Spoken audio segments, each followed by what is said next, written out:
Hello. आज हम लोग पढ़ेंगे string handling in C programming. In real life we use so many string like name, address, city name, country name, state name, etc. Similarly, in programming we also need to store our name, branch, address in a variable. So how we can define a string? A string is a sequence of characters or a string an array of characters.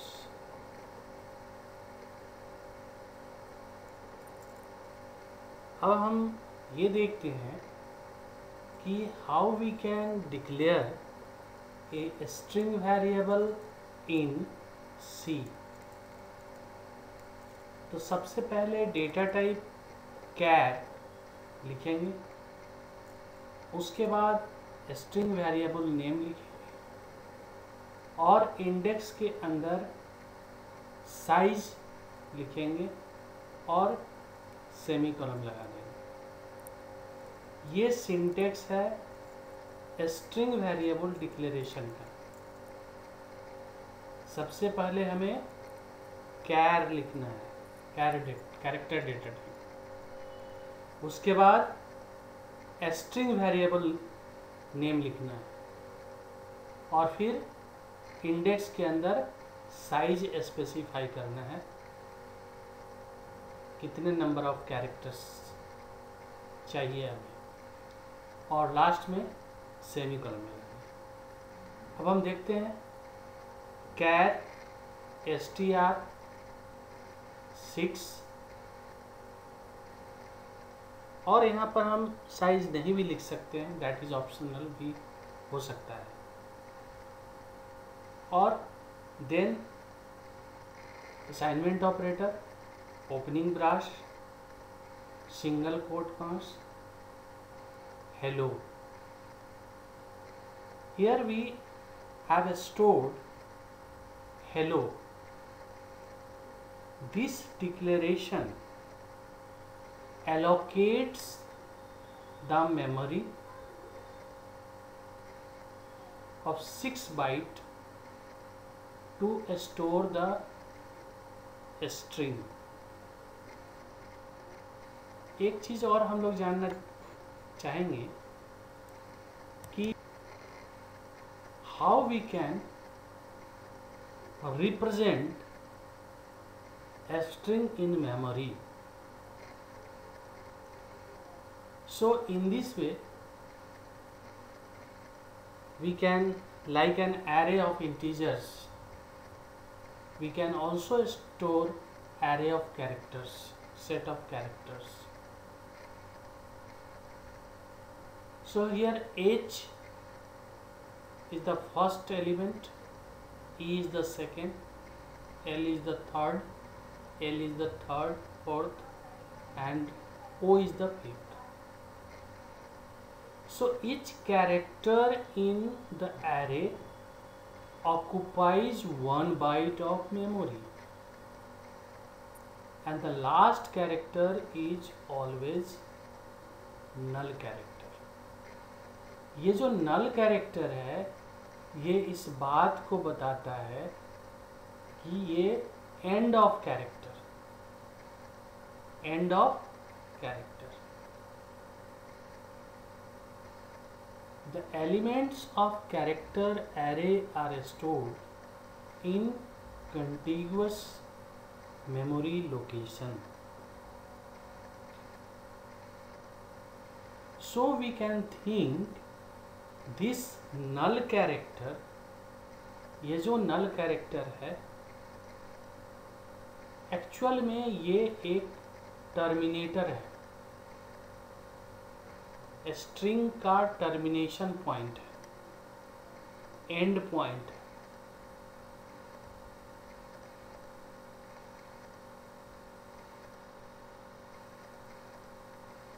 अब आप अगर hello को print करना चाहें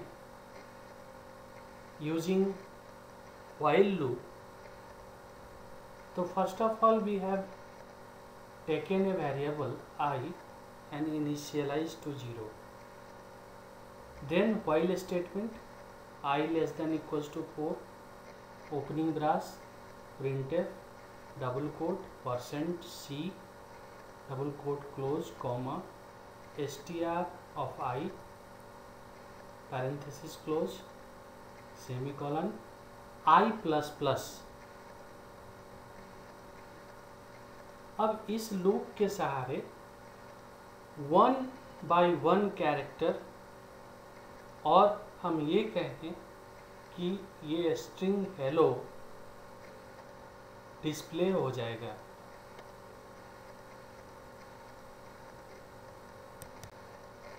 अब इसको दूसरे तरीके से भी हम सोच सकते हैं, क्योंकि हम लोग जानते हैं कि नल जो है टर्मिनेटर का काम करता है। एंड ऑफ द स्ट्रिंग जब भी हम मैनिपुलेट करेंगे तो by default null character at the end of a string inserted होगा।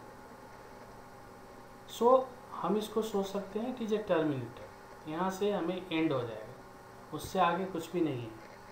सो हम यह भी लिख सकते हैं व्हाइल लूप के अंदर str of I not equals to null।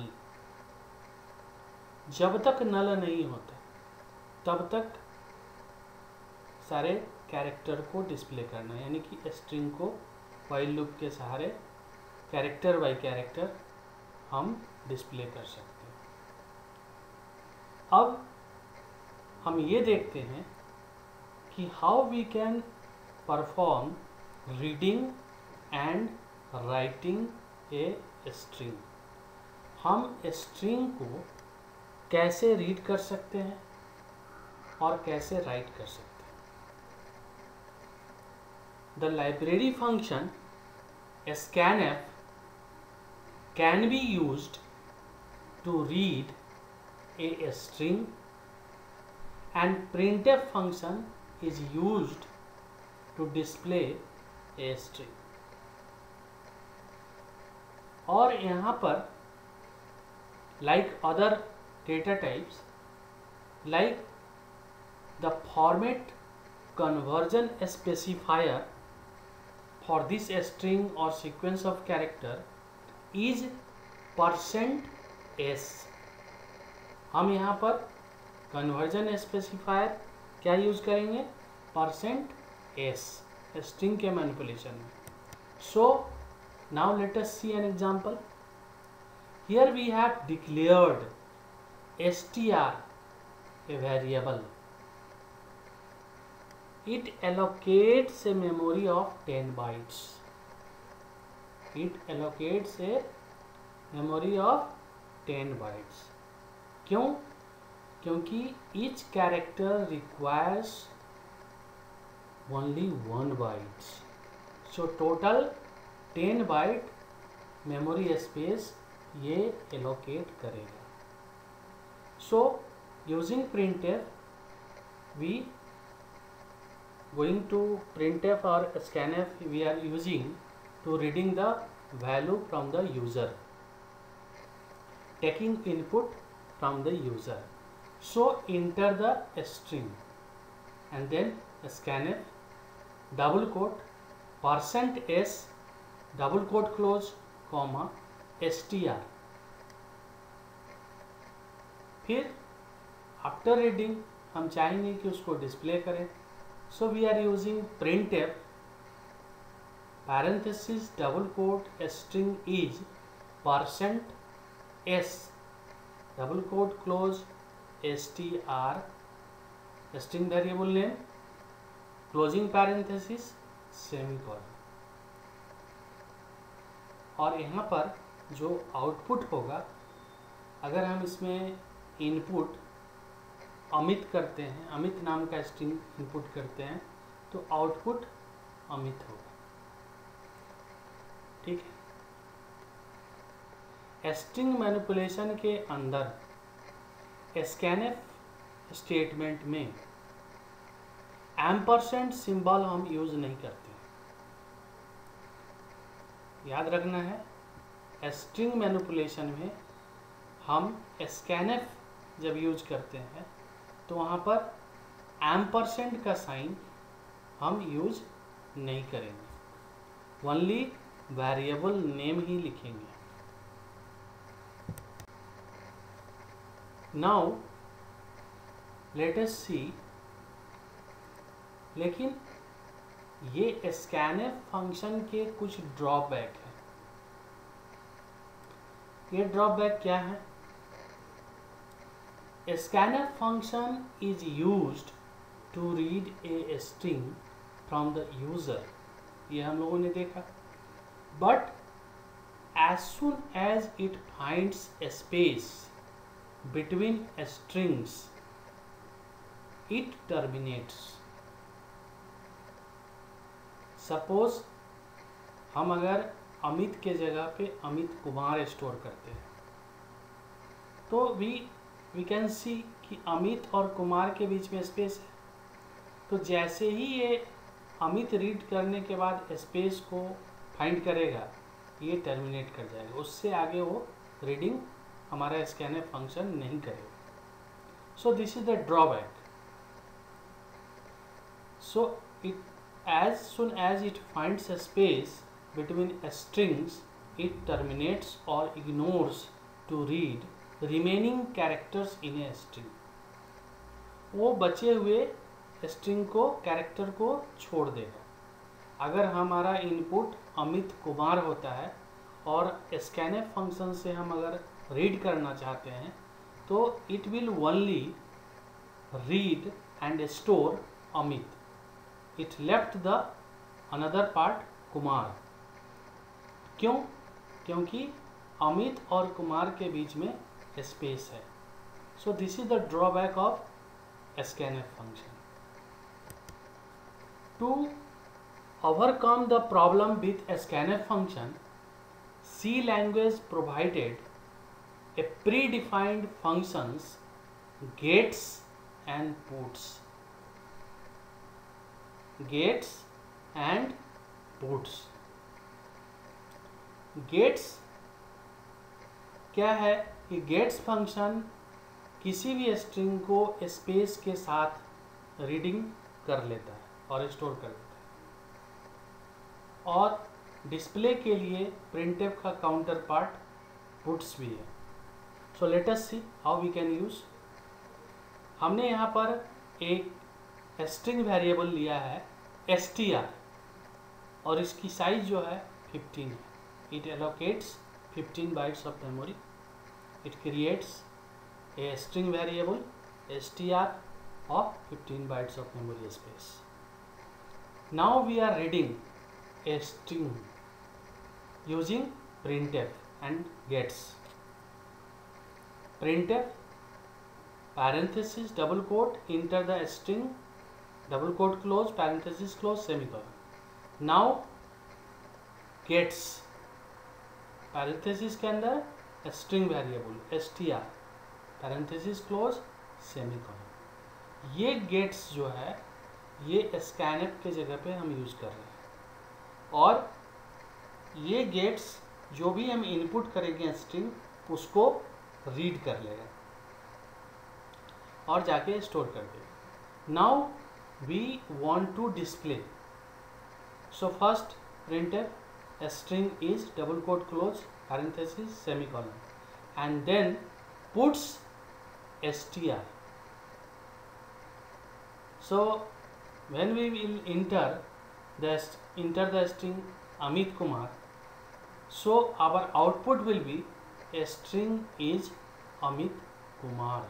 So now we are able to read a string with space.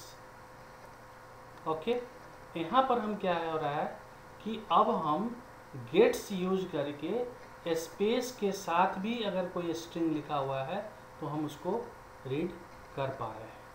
ठीक है, this is the use of gets and puts and how we can overcome the problem of scanf.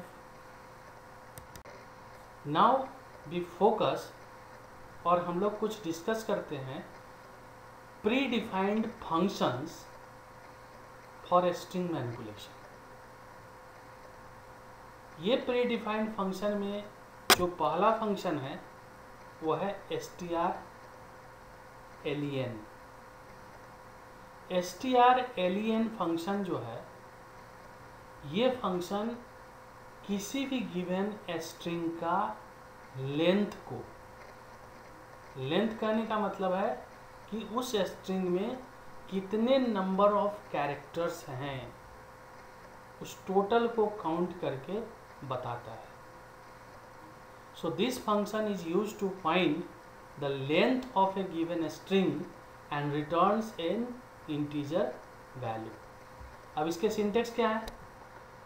strlen parenthesis के अंदर string variable हम pass करेंगे as an argument and closing parenthesis semicolon. ये syntax है. strlen से जो भी string variable हम पास करेंगे उसका ये लेंथ कितने नंबर ऑफ कैरेक्टर्स हैं ये काउंट करके हमें बता देगा.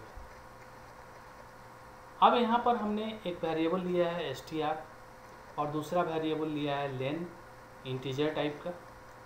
अब हम एक स्ट्रिंग रीड करते हैं printf और scanf के यूज करके, और फिर strlen यूज करके हम उसके लेंथ को, नंबर ऑफ कैरेक्टर्स को पता लगाते हैं. सो len assignment operator, strlen parenthesis के अंदर str. अब ये strlen फंक्शन, ये जो प्री डिफाइंड फंक्शन है, ये इस str वेरिएबल में जो कितना नंबर ऑफ कैरेक्टर्स का स्ट्रिंग स्टोर्ड है उसको काउंट करके और इस len नाम का जो वेरिएबल है उसमें असाइन कर देगा, रिटर्न कर देगा.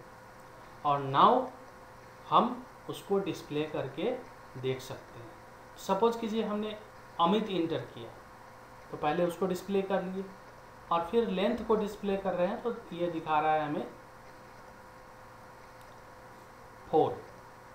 ठीक है, तो इस तरह से किसी भी स्ट्रिंग के हम लेंथ को पता कर सकते हैं, नंबर ऑफ कितने कैरेक्टर से बना हुआ है स्ट्रिंग ये पता कर सकते हैं.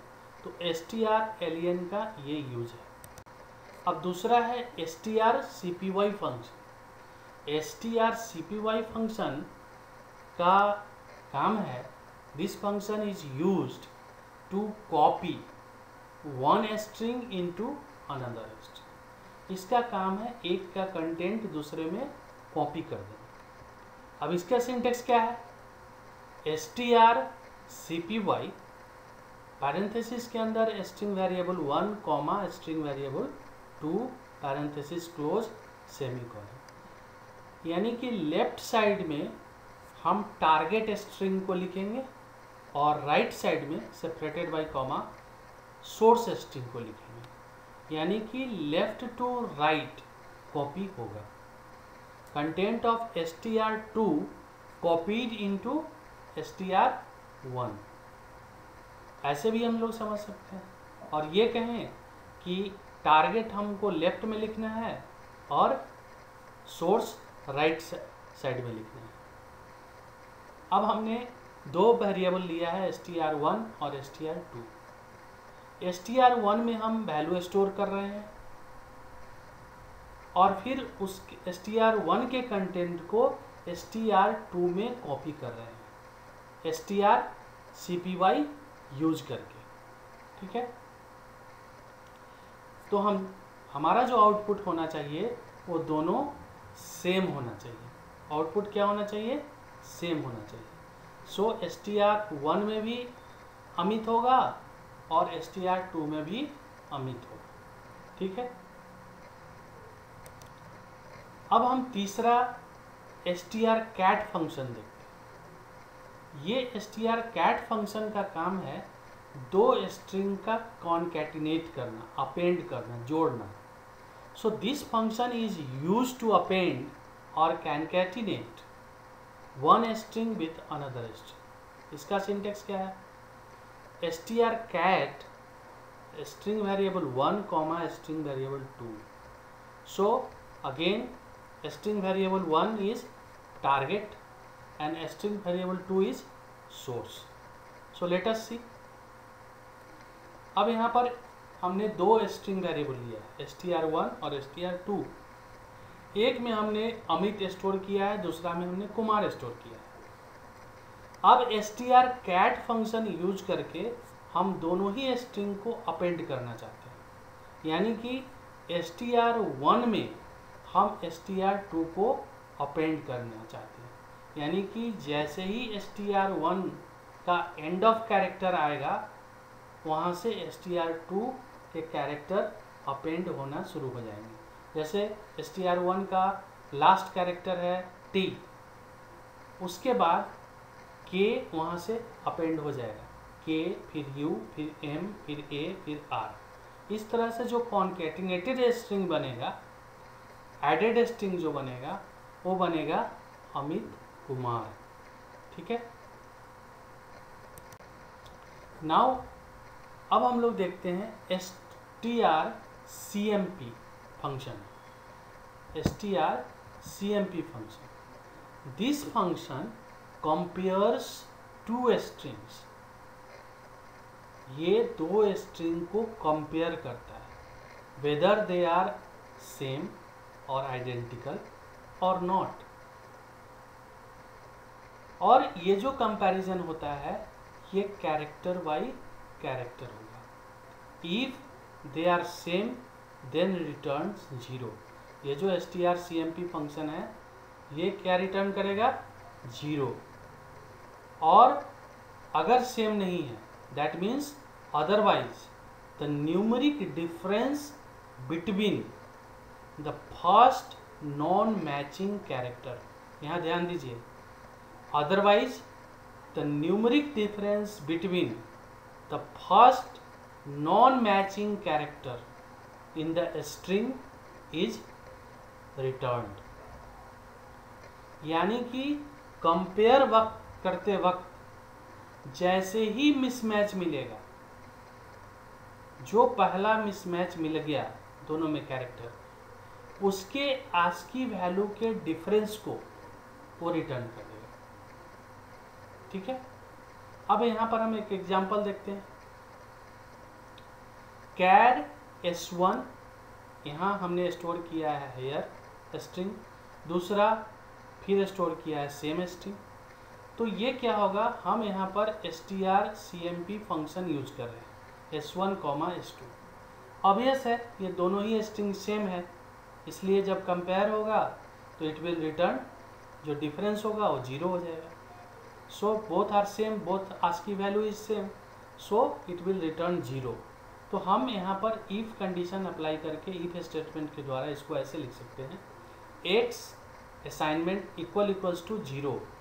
तो ये क्या है, अगर ये 0 होता है तो हम बोलते हैं both are strings are same, और अगर ये सेम नहीं होता है, कोई numeric difference other than non int 0 value आएगा तो दैट मीन्स कि वो सेम नहीं है। अगर 0 आएगा तभी ये सेम होगा, बोथ स्ट्रिंग्स आर सेम। अगर अदर देन 0 मतलब कोई नॉन 0 वैल्यू आ जाएगा तो फिर वो सेम नहीं होगा। सो एल्स पार्ट में हमने लिखा both strings are not same.